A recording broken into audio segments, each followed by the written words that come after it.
Hello, everyone, and welcome to today's episode of VNture Podcast, your weekly source of visual novel goodness, with your hosts, myself, Taros113, and MR. Today, we have a special guest with us, someone who has previously been here on a previous episodes, and we are very grateful to have again with us BarryBee. So, Barry, for anyone who may not remember you from a while ago, could you please introduce yourself to everyone again? Yeah, man. Well, first of all, how dare you not remember me? And second one, I'm B, or that's how I go around the visual novel circles, I suppose. And I dedicate my life to translating funny visual novels with funny anime girls, of varying sizes and lengths. So yeah, that's pretty much all I do right now, and we're gonna have some fun time over here. I have to say, I am excited to have you back because you bring that funny energy to the podcast. And on personal note, okay? Every time you speak, sound like an alien because you talk about titles I have never even heard of, let alone read myself. So, welcome back, Barry. I'm just a lone ranger in the sea of normies, dude. It happens. Oh my God, he's calling you a normie. But that's the point, though. If he's translating stuff, then that means it was untranslated, and it's a lot harder for you to have heard of stuff, MR. Yeah, that's fine. That's part of the charm. So when I heard you finished Gin Iro Haruka, I felt like, okay, this is perfect opportunity. Let's bring him back. So tell us all about it. Okay, I hated it. There you go. That's my review of Ginio. Biggest mistake I ever made. Okay, so wait a second though. You somewhat recently just released a translation patch for Gin Iro. And now you're telling us that, oh man, you hate it? What's going on? What's going on? I mean, look, I had my priorities twisted back in the day. Like, I decided to do that project. Was it 2 years ago or 3? Oh, let's say it was 3 years ago. Something along those lines. I did it for clout mostly. Like, I'll admit it. It was clout, right? I was clout chasing. Obviously, this doesn't mean that I wanted to skimp on quality or anything, but I did it for clout chasing. I didn't enjoy how I did the project because I thought maybe if I go fast, my suffering will end sooner. Wrong. Like, it didn't end sooner. Like it just prolonged the suffering, right? The game was long.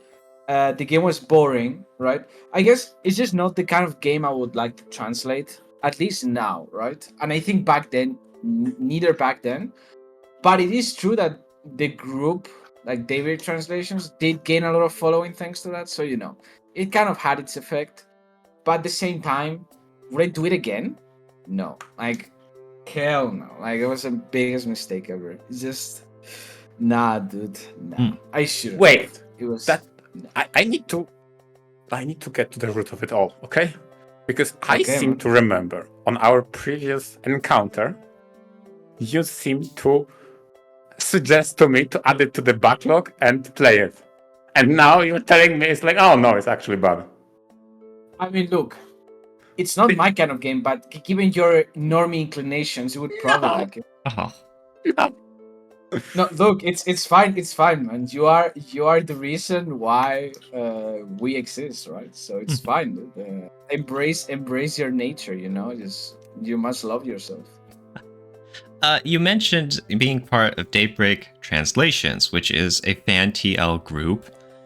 How much was that work spread around between translating Gin Iro Haruka? Like, you mentioned that you apparently, from the sounds of it, you did a lot of it and you suffered through a lot. But don't you have, other translators, other people to work on it then? No, the only translator in that team is me. I don't work with other translators. It's just, look, we are people that translators are bitches, okay? Just, I'm a bitch, okay? I love going my own way, doing my own things, right? Just like every other translator. And it's very difficult to work with another person on the same project because no matter who, no matter how, we're all going to have different opinions about how we want the games and the translations to be made. And I really don't want to have an argument with anyone about that stuff. and I want to be the one who makes the last decisions, right? So instead of like having to share responsibility with someone else, I would rather just do it myself, and that's it. Like we used to have another translator before in the team. His name is BS.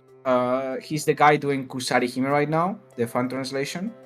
But we parted ways because I was like, look, dude, you have your own way of doing things, I have my own, right? And he wanted me to TLC the game, I remember.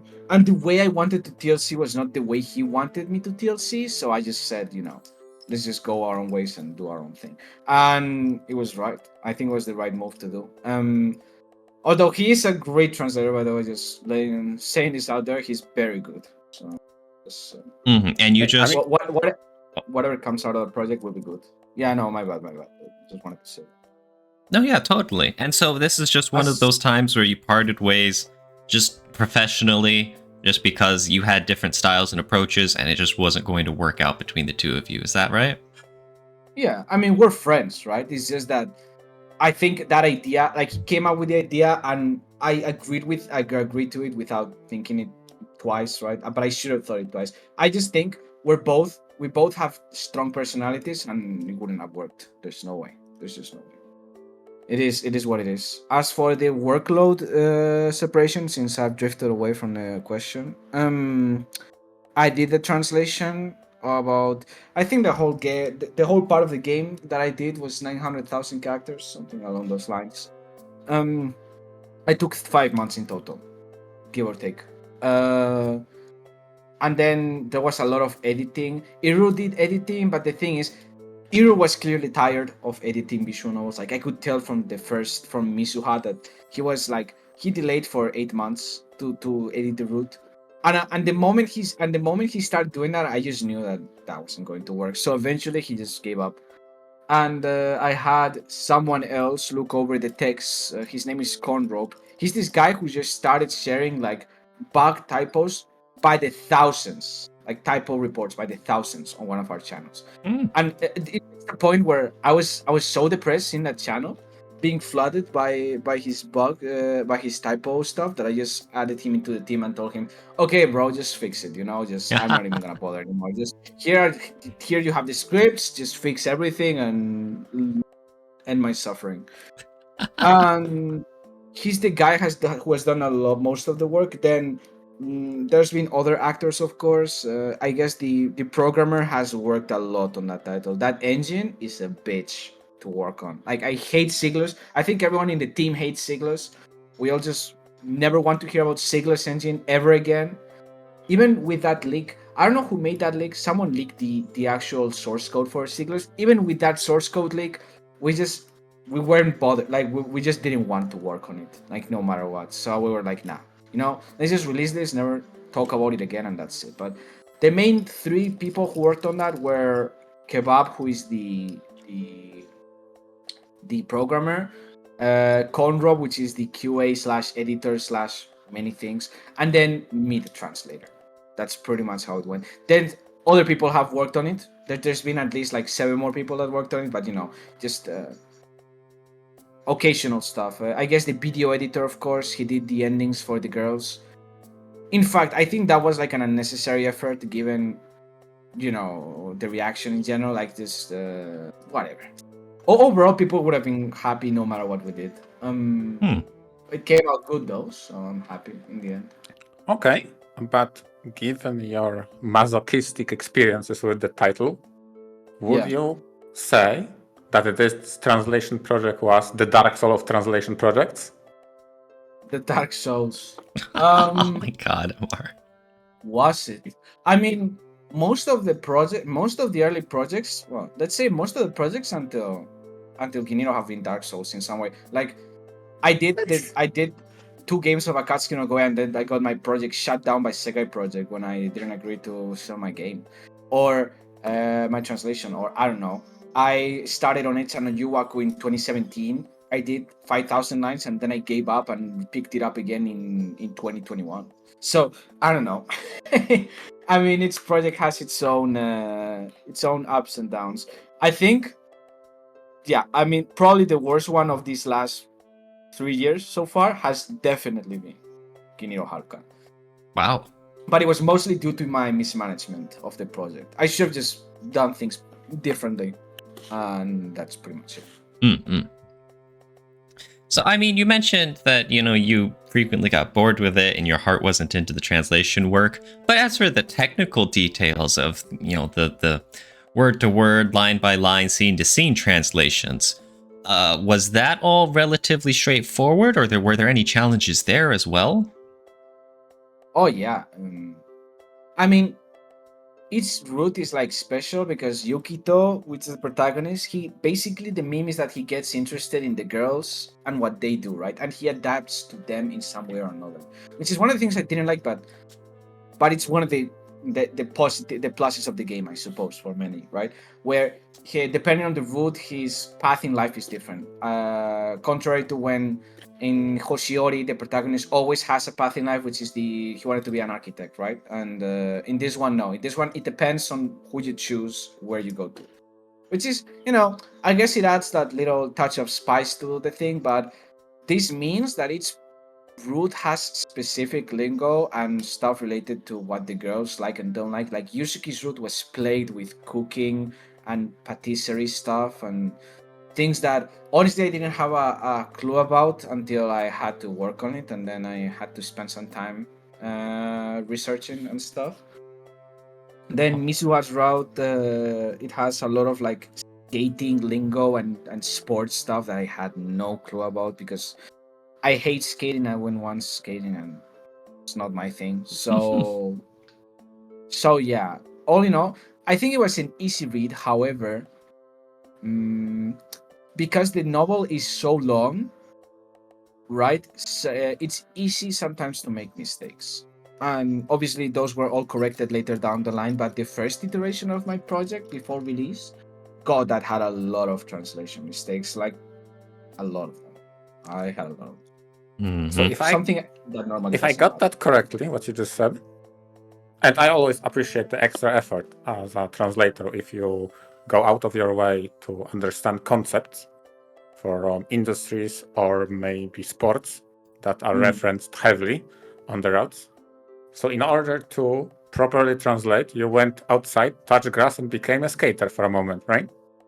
No, but I went to Rome just like Yusuke before I started her route. Actually, I mean it was a coincidence because I was planning that trip for like a year ahead. But let's pretend it was all planned, all part of the plan.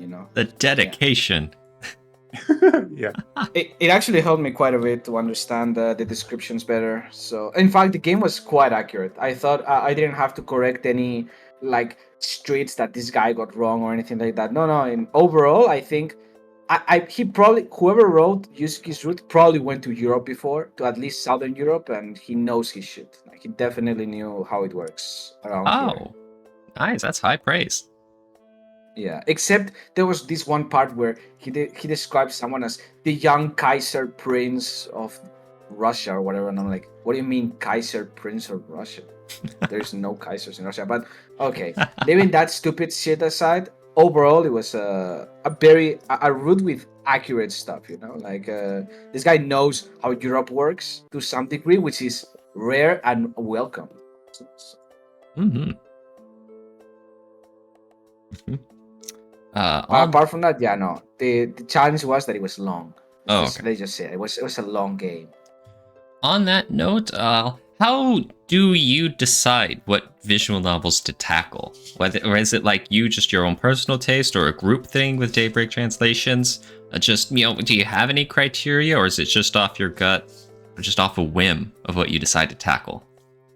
Oh, I mean, before, okay, the core project, which is Akatsuki no Goei, the trilogy, it's because I learned Japanese thanks to it, and well, not anymore. I used to be like extremely obsessed about that trilogy, right?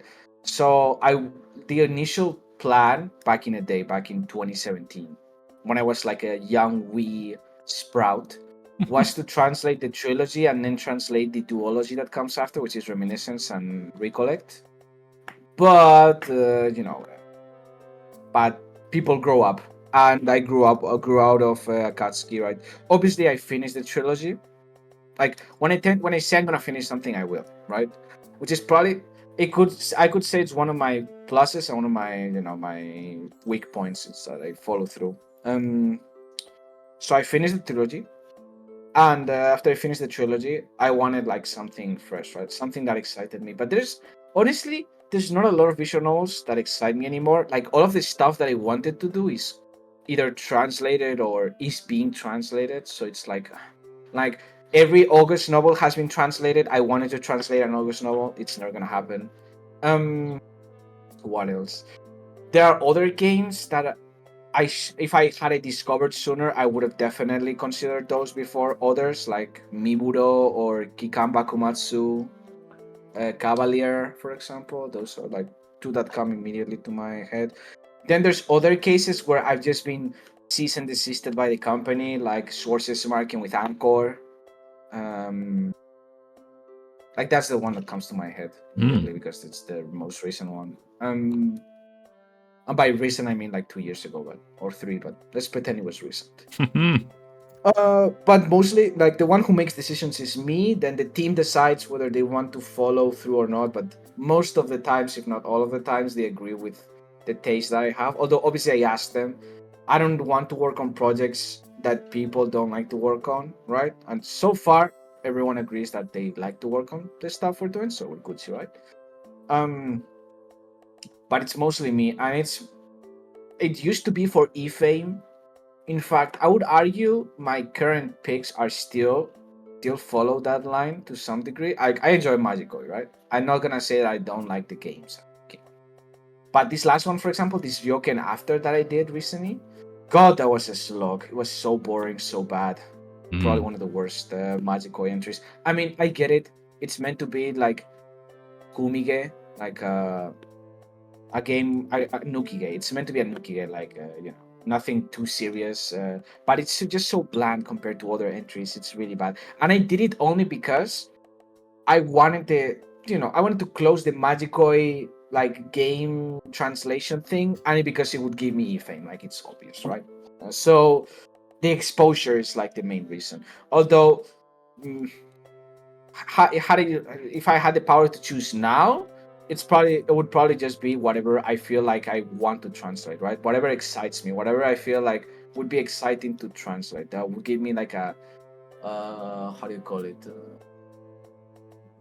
A challenge, just something that would make me use my brain for once, and not like look at the text and say, "Oh, dude, let me just turn off my brain, just translate this and go to bed." No, actually enjoy what I'm doing, right? Which is it's becoming rarer nowadays, at least when it comes to reading visual novels. But it still happens from time to time.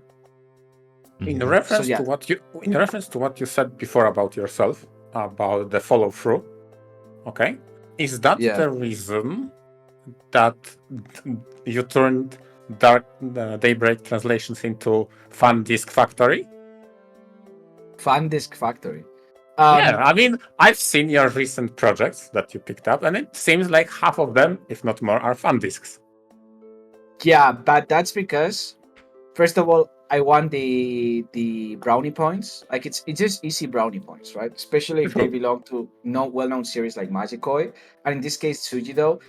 But I also admit that the audience I cater to is more radical compared to like wider audiences. Like just look at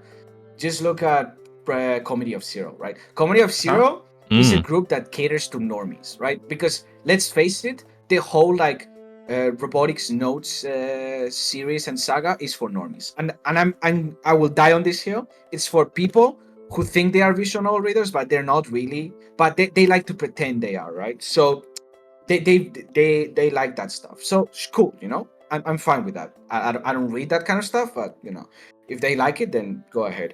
And they have a huge following, right?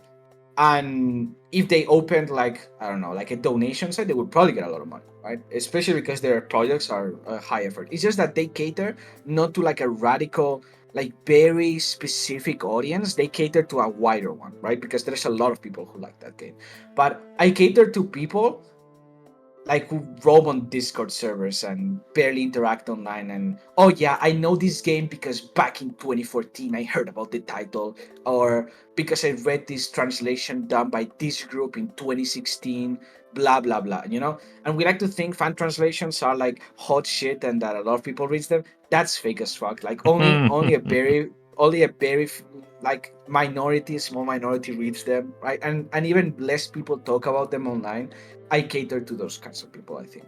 Right? Otherwise, I don't think I would have ever picked up Sujido, because Sujido was just, well, we did a poll, right? And Sujido won. However, all of the poll choices were like fringe as fuck. Like Tsuryotsu is fringe, Sujido is fringe. I would argue Red Cherries and Crystalia is fringe in a way, but that caters more to normies. But yeah, overall, it's just I think I cater to like radical people, or I would say old guard, right? I would cater to those kinds of people. Okay, because I needed to establish BarryBee Fan Disk Factory, because I may have some submissions to make for titles that I want fan disks, okay? You want fan discs or translations? Yes. No, which one of the two? Amar wants both. He's Depends on- shooting his Yes. shot. Oh my god. Exactly. I mean, you may try, but I'm pretty sure I know what I would like to do after Sujido, but this is like very like far distant future territory, but sure. I mean, go ahead. You may shoot your shot. He's Hey, Mhm. okay. I mean, I had hope that I have BarryBee, the fan disk translator extraordinaire, so I can give you some suggestions. Wink, wink, nudge, nudge. Yeah, Okay. those suggestions are gonna go straight into the circular recycling bin. No, that's it. Like that, give me hope. Oh I need dear. Okay. closure. I may consider them. Here, let me hear it. And then now, I'm too shy. I lurk on the Discord and I don't engage with community. Do I sound like your type? I mean, true. Then again, he saw my favorite visual novel list and he didn't recognize any of that. So Oh, no. I Oh. guess that's what it is. You know what? That's a good talking point. You mentioned how disappointed you've been in wanting challenges to translate and stuff. So I wanted to ask you, like, what are some of your favorites? What are some of the things maybe you're looking forward to? Do you want to do that now, Barry? Sure. I Sure. mean, look, the most recent read, I've mentioned this novel a few moments ago. Kikan Bakumatsu Ibon Cavalier, right? That's the last one I've had. It's a caramel box game and one of the latest ones. I think it's propriety. Like the parent company is Hobaibox, which is basically DMM slash Shirabune, right? It's Shirabune territory. That game, I would think. I went into Caramel Box, right? Caramel Box is well known for doing. They mostly do trap games, right? I think they only have one non-trap game, which is the one Nekonian released, if I'm assuming correctly. But let's that's one of the, and that's one of them, right? Last Cavalier, it's a trap game. Last Cavalier belongs to that line of games I've been getting to recently, which is like historical Japan, right? Like the meme where they turn famous historical characters from the Sengoku Jidai or Bakumatsu or the Gikeigen Perioran into girls, right? Like Yoshitsune is a girl, or I don't know, Takeda is a girl, Oda Nobunaga is a girl, that kind of stuff, right? It's incredible that that's even like a recurring theme. Well, it's more of an otome thing, right? But it's definitely a thing in Eroge as well. It's just that it's rarer, like way rarer. Like an example would be Chushingura, Miburo, Last Cavalier. Those are the three that come to mind right now, right? There's more, of course, but mainly Indre is the company that does that stuff. And I've been getting into that recently, and I came into Last Cavalier. Like people already told me that game was like the superior game within Caramel Box, but I entered with like very accepting mind, thinking, nah, I think trap games are good. At least all of the ones that I've read so far. I wouldn't count Otome Domain, right? That's a good game, but it's within the trap category. But let's say, Tsuryotsu, Last Cavalier. This one I just read recently, The Last Concerto. It's It's okay, it's decent. But this one, I came in, well, it's gonna be like mid writing, and the story is gonna be like half-assed because they're telling the story of the Miburo, which are like the Shinsengumi, okay?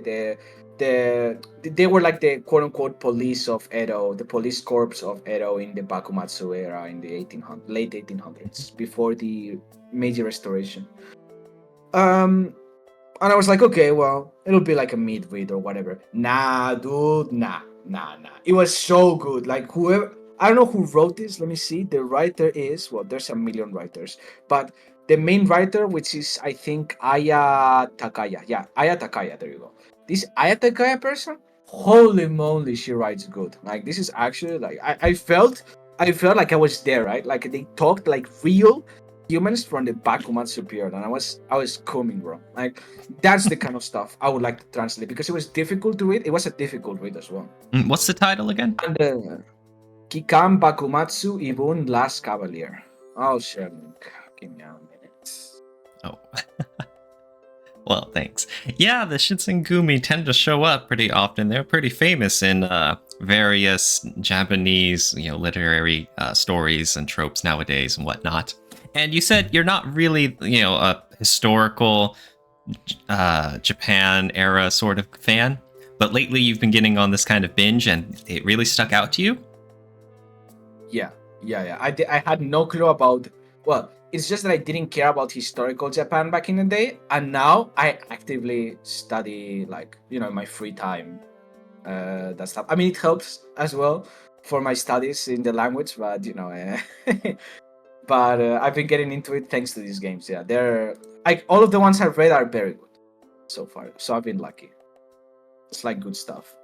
Yeah, I always like checking out a variety of different types of VNs and interests, and different lengths, different historical periods, because that variety is always something that can help you when you're in a funk, where you're just starting to get disillusioned with the visual novels you're reading, and you're hoping for something different, and here you go. It's something that you didn't expect to enjoy, but now you love. Oh yeah. Yeah, so you filled out this whole like favorite VN meme of all these different categories and all the titles you liked. Are there any of them in particular you want to talk about on today's episode? Sure. You know what? Let's talk about Miburo, right? What's the total the full title actually, because it's long as hell. Let me just check it out real quick. I have my list over here. Here, Bakumatsu Jinchu Hokoku Residen Miburo. There you go. It's the one of the later Inre titles. It's the supposed sequel of Tsushinkura. And for which category? It's a historical game. Oh, okay, thanks for all of us not Japanese speaking normies who can't identify the thumbnail. Right. So the translation of the title, I'm gonna try to do a rough translation, but it's basically the legend, the legend of those who were patriotic and loyal to the shogunate in the Bakumatsu period. Miburo, which is like the name of the corps of the police corps, basically, the Shinsengumi. And yeah, it's God. I was thinking that this is gonna be like Chushingura, like a mid read. Well, no, mid. Okay, that's wrong. I gave Chushingura an 8.5, but let's pretend for a moment that Chushingura was mid. Okay, it wasn't. Let's pretend. I thought this was gonna be just like Chushingura, right? Very, and like this writer has a nasty tendency of like being very repetitive. For those who have read either the machine translation released by Next Ninja on Steam, unfortunately, for those who paid for that, or for those who read the fan translation, which has a partial patch released somewhere, it's listed on Vndb, okay? You'll be able to notice that the writer, the original, has like a very nasty tendency to every sentence said by every character starts with name of character interrogation sentence, right? So for example, if I want to talk to Tauros, I would say Tauros this and that, or Mr this and that, and then Tauros would answer B this and that, right? All of the time like this. Very annoying. It really took me off the writing, right? Sometimes it was very annoying. However, the overall story was a masterpiece, right? It was very good. It was like it has this very it has a concept I like a lot, which is like time loop, right? Which is something that not a lot of visual novels have in the first place. But at the same time, I do not like mixing historical elements with supernatural or fantastical elements too much because it just takes too much from the story. You have to like, I like plots that are centered in one thing, right? I don't like plots that go everywhere and reach nowhere in the end. And Miwuro does this very well because they are only like a couple of fantastical elements and that's it, and they don't overpower the story. Not only that, the protagonist is not the actual protagonist of the story. He's like a character, of course, and you follow his story. But in the end, he's not the one who shapes the events of the story, right? Like the story is a tragedy because in Tsushingura, everyone lives happily ever after. In the very end, right? In the very end, it's a very happy ending, right? But in this one, in Miburo, it's like a no matter who you choose or what route you take, it's going to be a massive tragedy. So you just have to brace for it and know what you're getting into. Because, I mean, for those who know the story of the Shinsengumi, like they all end up being killed or imprisoned or worse, right? So, Fading except away. a couple of them. Exactly. Do So you since think, you know they lose. do you think, Barry, that when you studied a little bit of Japanese history, then you appreciate more if the VNs adapted strictly, right? So the historical events, and if they stray too much, that's why you have the biggest problem with that. Do you think that's maybe the reason? No, I'm fine if they deviate from historical accuracy. It's just that I don't like it when they add fantastical elements into the story. Okay. Like, if you're gonna make it historical, just make whatever plot twist that exists historical as well, right? Like, I don't know. Okay. If this character does not die in this moment, then I don't know. Don't make it that. No, don't make the plot that he lives because some bullshit magical thing happens. Okay, Like, I want to see like a realistic. So you appreciate if the historical basis creates an alternative universe in which Yeah. events transpire differently, rather than it's different because magic. Yeah, exactly. I just don't want deviations from the original intent, right? Like this one, Okay. for example, this Bakumatsu Cavalier. Bakumatsu Cavalier is literally Shinsenkomi, but instead of using like Miwuro does it from like a very classical Japanese point of view where there is no technological advancement whatsoever. Like the Americans are still penetrating Japan and not a lot of the technology has seeped into Japan yet. While in Bakumatsu, like it's very steampunk, right? It has a lot of steampunk elements. It has like a steampunk aesthetic. There's a mix between like classical Japan and then progress, right? There's like the characters see like for example the train. They call it like the horse of steel, right? And they're like, wow, I wish I could like mount on the horse of steel, which is something that we never see in Mibono, right? Never. And we can see other characters wearing like Western clothes from the year 1864, right? Which is something that in Mibono starts in 1864 as well, I think, and nobody wears like Western clothes until like the Bosnian War starts, right? Which is like later into the story. So yeah, it's just faster, right? It's just a different aesthetic, but they keep the aesthetic consistent throughout the story, which is what I like, right? I don't like bullshit happening. Like the issue I had with the novel, for example, is the Shinsengumi or the samurai use like special katana that are powered by magical stones that only women can use or whatever. And I'm like, dude, this is so shit. Like it's actual like shit. Yeah, just make it steampunk, but then with the power of magic and friendship, we're just gonna activate our powers and swords and shit. I'm like, Sounds hype to me. I mean, at least the power-ups were merely like superhuman strength and speed. You know, it's not like anything crazy, but it still bothered me because it was like, why do you need to add this stupid shit? And you know why they did it? To fit the protagonist into the story. That's it, dude. Because the protagonist is a man, so obviously he cannot be part of the Shinsengumi. But and that's why he pretends to be a girl to join the corps. But again, you know, plot purposes, I suppose. We ignore. Damn. So that was quite the in-depth explanation of the title, but that's really cool.